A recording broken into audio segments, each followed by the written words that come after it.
जय श्री गुरुदेव। श्रीमद् भगवद गीता प्रथम अध्याय श्लोक नंबर 19।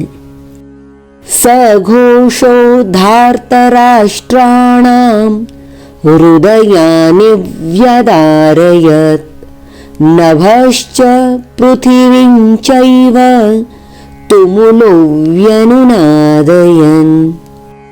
स यानी उस, वह जो शंखों की ध्वनि हुई पांडव सेना के द्वारा, उसका असर कौरवों की सेना पर क्या हुआ, यह इस श्लोक में बताया गया है।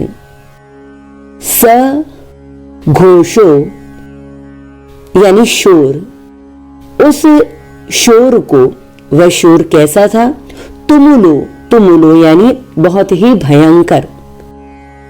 उस भयंकर शोर को जिसने नभ से लेकर पृथ्वी तक यानी आकाश से लेकर नभश्च और पृथ्वी तक व्यनुनादयन, ये जो भयंकर शोर हुआ उसने धरती से लेकर आकाश तक अभी अनुनादयन, तो ये जो तुमुल ध्वनि हुई उसने हृदय विदीर्ण कर दिए। किसके? धार्तराष्ट्राणाम। या तो हम इसे समझें कि धृतराष्ट्र के पुत्रों के, या फिर हम इस धार्तराष्ट्राणाम का अर्थ ऐसे भी ले सकते हैं कि धूर्तता से अन्याय पूर्वक जिन्होंने राष्ट्र को धारण किया है, राज्य को धारण किया है, ऐसे अन्याय पूर्वक राज्य हड़पने वाले दुर्योधन और धृतराष्ट्र के पुत्रों के हृदय विदीर्ण कर दिए। हमने पहले सुना कि जो शंखों की ध्वनि पांडवों के द्वारा हुई वह तो बड़ी मधुर थी। यहां पर भयंकर शब्द का इस्तेमाल किया है, तो यह बुराई के एंगल से किया गया है। बुराई के परिप्रेक्ष्य में जब अच्छाई आवाज उठाती है तो बुराइयों को डरना पड़ता है। वह इसलिए भी डरती है क्योंकि अब वो लंबे समय तक टिक नहीं पाएगी।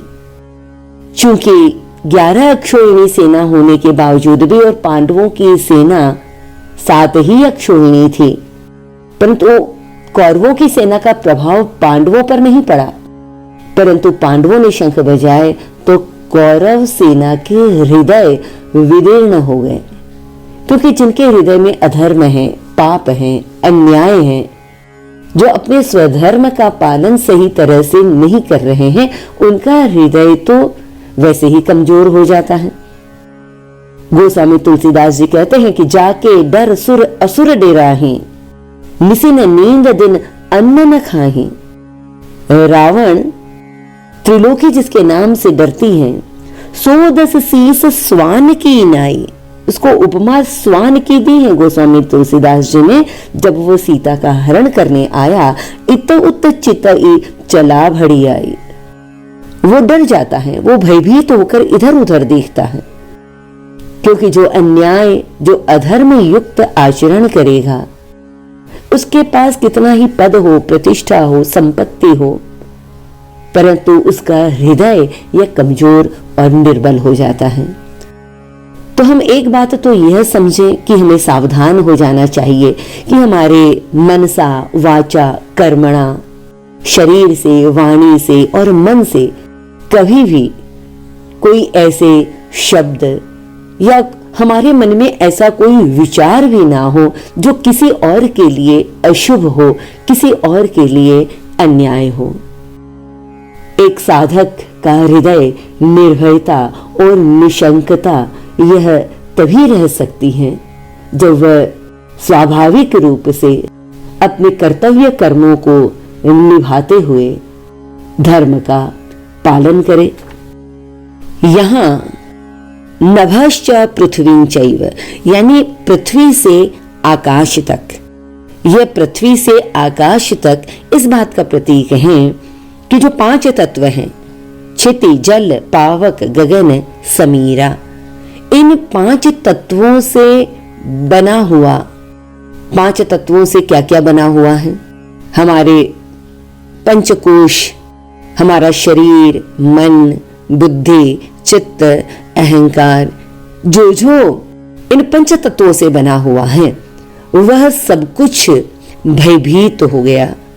यानी जब श्री कृष्ण का 5 जन्य शंख बजा और 5 पांडवों के शंख बजे और उसके साथ साथ बाकी सभी पांडवों की सेना ने जो शंख बजाए, उन सब सद्गुणों की ध्वनि सुनकर जो भी दुर्गुण हैं वो सब के सब एकदम भयभीत हो गए।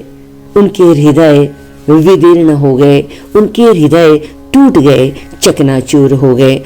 मतलब है हम इन शरीर, मन, बुद्धि, चित्त, अहंकार, इन सब से परे हो जाते हैं जब समाधि की उच्च स्थितियों का हम अनुभव कर लेते हैं। यह है ध्यान का प्रभाव, यह है समाधि का प्रभाव। बात थोड़ी गहरी है, परंतु जितना हम ध्यान में अभ्यास करते चले जाएंगे, इन स्थितियों का हमें स्वयं अनुभव भी होगा। तो अब तक धृतराष्ट्र ने पहले श्लोक में अपने और पांडु के पुत्रों के विषय में जो प्रश्न किया था, उसका उत्तर संजय ने दूसरे श्लोक से लेकर 19वें श्लोक तक दे दिया। हरि ओम तत्सत।